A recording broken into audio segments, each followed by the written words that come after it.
मित्रों, हम सब ने ये बात तो जरूर सुनी होगी कि भूत प्रेतों के पास बहुत सी शक्तियां होती हैं और इसी वजह से इंसान उसके नाम से डरता है। पर क्या आपको पता है, प्रेत योनि के लोग बड़े बेबस होते हैं। जी हाँ मित्रों, जरा सोचिए, आपको बहुत तेज प्यास लगी हो और आपके सामने जल रखा हो, उसके बाद भी आप इस जल को नहीं ग्रहण कर सकते, तो आपकी क्या दशा होगी, इसका अंदाजा आप स्वतः ही लगा सकते हैं। कुछ ऐसी दशा प्रेत योनि वालों के साथ होती है। पर वो कौन सा कारण है कि प्रेत इतने बेबस होते हैं, जानते हैं आज की इस खास वीडियो में। नमस्कार मित्रों, द डिवाइन टेल्स पर आपका स्वागत है। हमारे धर्म शास्त्रों में प्रेत योनि से संबंधित कई सारी रहस्यों से पर्दा उठाया गया है। तो चलिए जानते हैं इस प्रश्न का उत्तर, जिसका उल्लेख स्कंद पुराण के नागर खंड पूर्वार्ध में किया गया है। इस कथा के अनुसार एक बार राजा विदुरथ ने प्रेतों के बारे में जानने के लिए उनसे संवाद करते हुए पूछा कि सबसे पहले ये बताओ कि किस तरह का जीवन जीने वाले लोग कभी प्रेत योनि में नहीं जाते। तो मानसद नाम के प्रेत ने इस प्रश्न का उत्तर देते हुए कहा कि निम्नलिखित तरह के लोगों को कभी प्रेत योनि नहीं मिलती।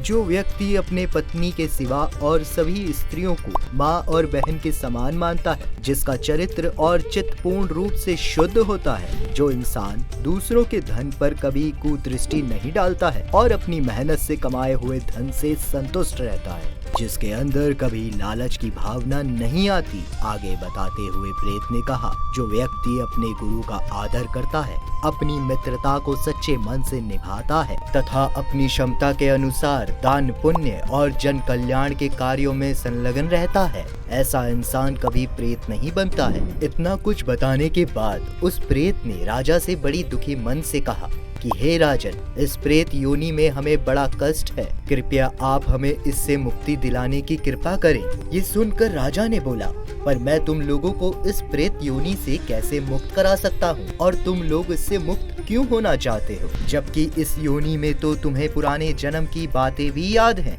इस योनि में तुम्हारे पास उड़ने की शक्ति भी है। यही नहीं, इस योनि में तो धर्म अधर्म को जानने का सम्यक ज्ञान भी है। फिर तुम इस योनि में तुम्हें कैसा कष्ट और क्यों कर रहे हो इसकी बुराई।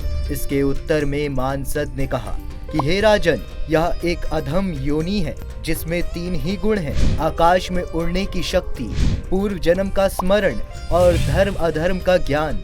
इसके सिवा इस योनि में बस दोष ही दोष है। अगर हम अपने इस निर्धारित क्षेत्र से बाहर जाते हैं तो हम पर मुद्गरों का तेज प्रहार होता है। जितने भी धार्मिक अनुष्ठान होते हैं उनसे भी हमें दूर ही रहना पड़ता है, क्योंकि प्रेत योनि के लिए इनके दरवाजे बंद हैं। जब सूर्य देवता वृष राशि पर स्थित होते हैं और उस जेठ की तपती और तेज गर्मी में हमें बहुत तेज प्यास लगती है, हम प्यास से तड़पने लगते हैं। हमें जल से भरे हुए जलाशय दिखते हैं, पर उनके निकट जाते ही हम पर मुद्गरों की मार पड़ती है। यही नहीं, हमें खूब अच्छे अच्छे और स्वादिष्ट व्यंजन भी दिखते हैं, लेकिन हम कितने भी भूखे रहें पर उसे खा नहीं सकते। हमारा जीवन काफी दुख भरा है। कोई भी अच्छी चीज सामने होते हुए भी हम उसका उपभोग नहीं कर सकते। प्रदोष काल में तो हमें अपने लिए छिद्र ढूंढना पड़ता है। हे राजन, उस आकाश गमन की शक्ति का क्या ही मतलब, जब हमारे अंदर इतनी तड़प और व्याकुलता विद्यमान है। राजन, ऐसे गुणों का क्या फायदा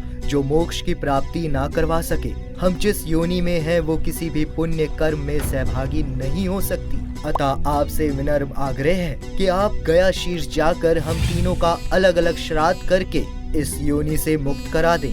राजा उनको वचन देते हैं कि तुम लोगों का श्राद्ध कर दूंगा, और वे वहां से चले जाते हैं। मित्रों, आपको भूत प्रेत से जुड़ी एक महत्वपूर्ण बात ये भी बता दें, ऐसे व्यक्ति जो भूख, प्यास, काम से विरक्त होकर राग, क्रोध, द्वेष, लोभ, वासना आदि इच्छाएं और भावनाएं लेकर मरता है, अवश्य ही वह भूत बनकर भटकता है। और जो व्यक्ति दुर्घटना, हत्या, आत्महत्या आदि से मरा है, वह भी भूत बनकर भटकता है। ऐसे व्यक्तियों की आत्मा को तृप्त करने के लिए श्राद्ध और तर्पण किया जाता है। जो लोग अपने स्वजनों और पितरों का श्राद्ध और तर्पण नहीं करते, वे उन अतृप्त आत्माओं द्वारा परेशान होते हैं। तो मित्रों, कैसी लगी आपको आज की हमारी ये वीडियो? अगर आपके पास कोई सुझाव या प्रश्न हो तो कृपया कमेंट बॉक्स में हमें अवश्य साझा करें।